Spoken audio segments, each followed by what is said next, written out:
just go psycho. Too many. Hello, everyone.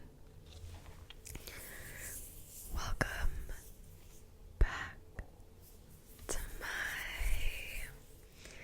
ASMR YouTube channel. Today,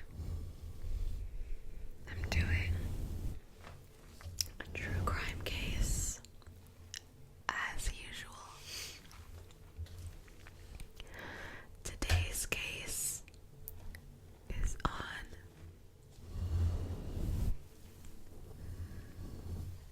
on the Mark Twitchell murder case.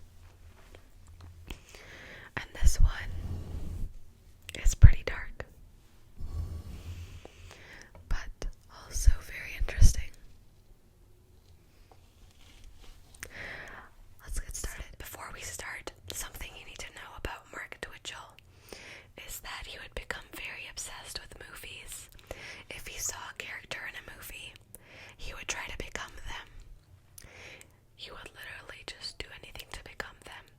And he had a garage that he rented in Edmonton, Alberta, where he would sometimes go to film a thriller that he had, or sometimes he would just, go there to live his fantasy of being somebody else. So, let's talk a little bit about Mark Twitchell. Mark usually went online to search for love. In the year 2000, he met his wife, Megan Castarello. They hit it off instantly.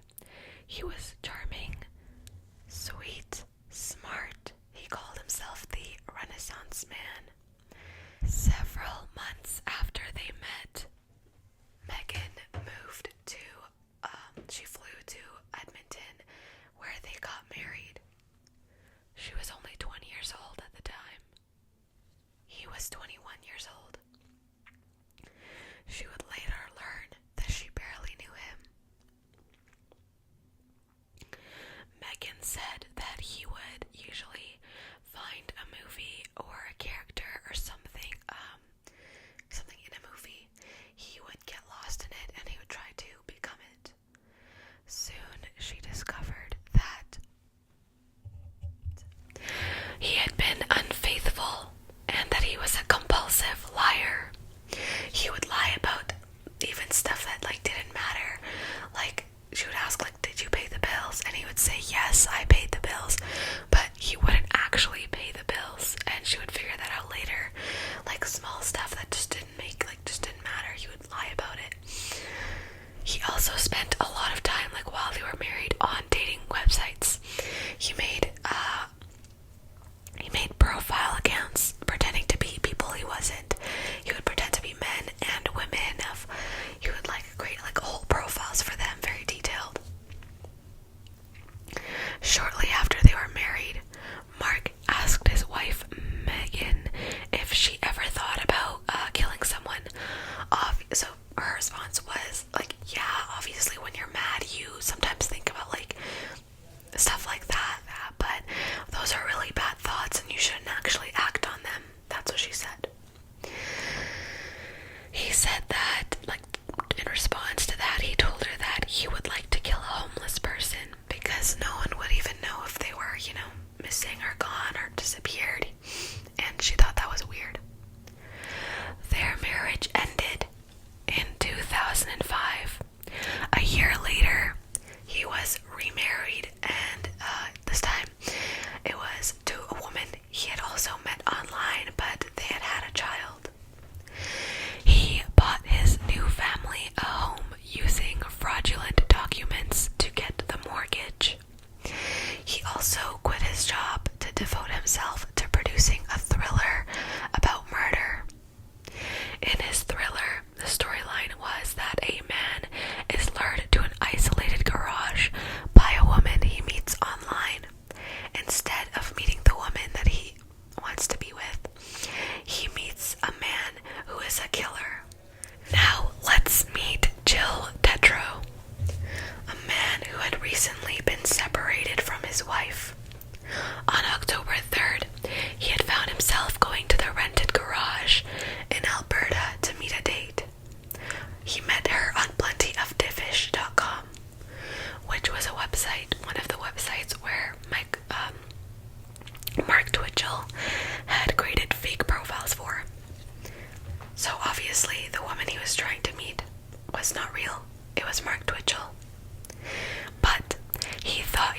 meeting with Sheena, a 5'6", attractive, blue-eyed, blonde-haired, smart, beautiful woman. And when they texted, he said that she took control of the situation. She was like, we'll meet here, you'll pick me up, this time we meet, this time we go, you know. And I guess he liked a woman that was like very in control. So he liked that about her. So he said, like, you know, on a Friday night, he went to pick her up. When he arrived, Sheena was nowhere to be found. Instead, he was met with Mark Twitchell. It was dark inside, and somebody attacked him with a gun. He was hit with a stun gun. So Mark Twitchell had a hockey mask on, and he put duct tape on Jill's eyes, but Jill ripped it off, and he took the gun out of his hands because he was like, I'm not about to let this man kill me. I'm gonna fight. So Jill took the gun out of Mark's hand, and then when he felt it, he's like, this is fake. So that the guy had a fake gun, and then that's when he was like, okay, I'm in control of the situation. So he basically, like, he knew that it was like a plastic gun, so, you know, he was like, what's this gonna do to me now? But he fought his way out of the garage, but the killer would punch him, and every time he would punch, Jill would move closer to the door. So after a while, his legs gave out. So one of the side effects of the stun gun, so his legs weren't working anymore. But he still, you know, he still fought his way out of the garage. When he was out of the garage, the two were met by a man and a woman who were taking a walk. The victim begged the man and the woman for help, but they were so panicked that they ran and they called the police as soon as they got home, but they didn't help him, like, right then and there. Let's meet John Altinger, a 30-year-old man who worked in quality control. He rode a red hatchback, so like a red car. He had many friends. He was very funny, and he was very nice, as you can see. He seems very nice. On Friday, October 10th, a week after Jill Tetreault,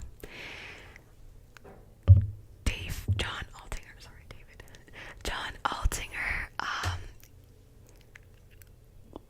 another man, was headed to the garage. He was also expecting to meet with a woman that he met on plentyoffish.com. So it's important to know that John Altinger was very social. He was always online texting with friends. Until that night. That night he completely shut down and was never heard from again, which was very unlikely for him because his friends and family said he was very social. Soon they got a message from John, and he told them that he met an amazing woman and that they were going on vacation. His friends didn't believe that because it didn't really sound the way the person wrote the text.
So now, let's get back to the first victim, Jill Tetro.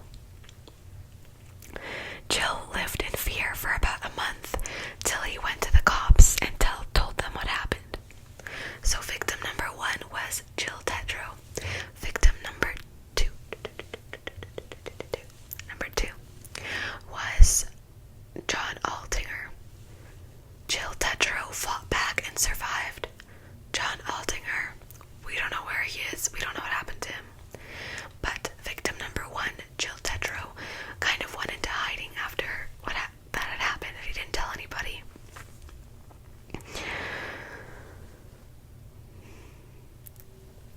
Until like a month later, when he did, he called the cops. He went to the cops and told them what happened.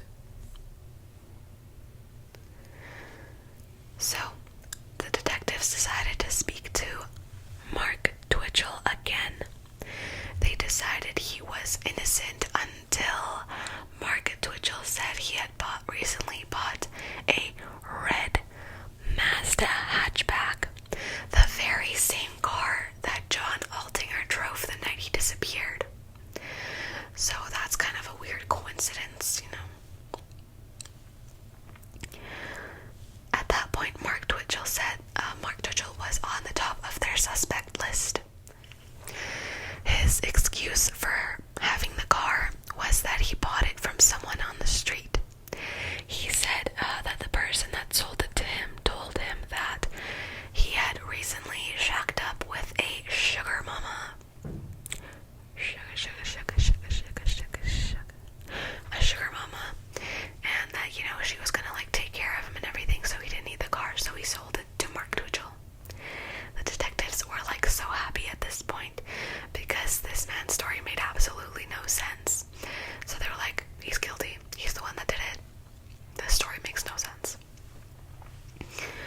They knew Mark Twitchell had killed him, but they didn't have that much evidence, and the biggest part was that they didn't even have the body of John Altinger. They didn't even like find him. They don't know what was wrong with him.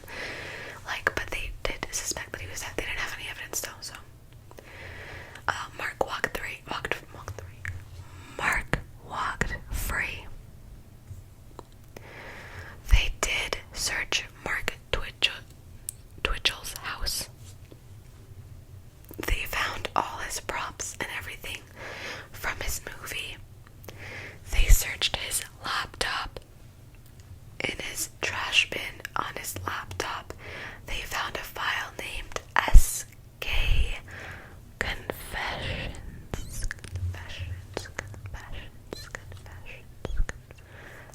SK, I'm guessing, stands for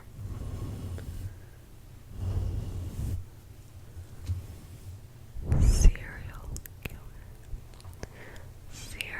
killer. That's what I think stands for. It was a document that basically detailed the entire crime, and he talked about how he became a serial killer. The story that he wrote about himself in that document matched Jill Tetro's story. They also found out from this document what happened to John Altinger.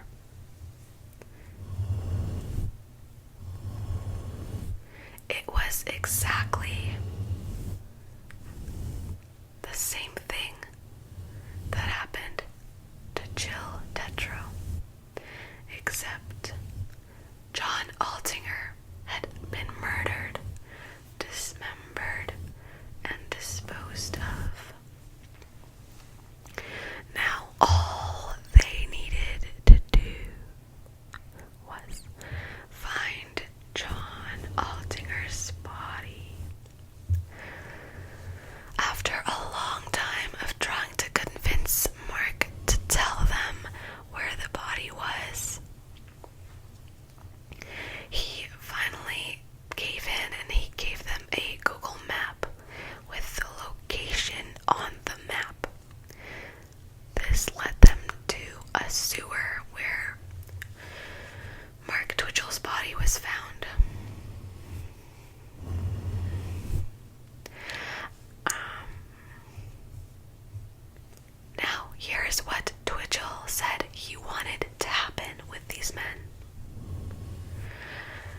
remember how I told you that he became very obsessed with people in movies and he wanted to become them, and that he rented a garage where he would live out his fantasies? Well,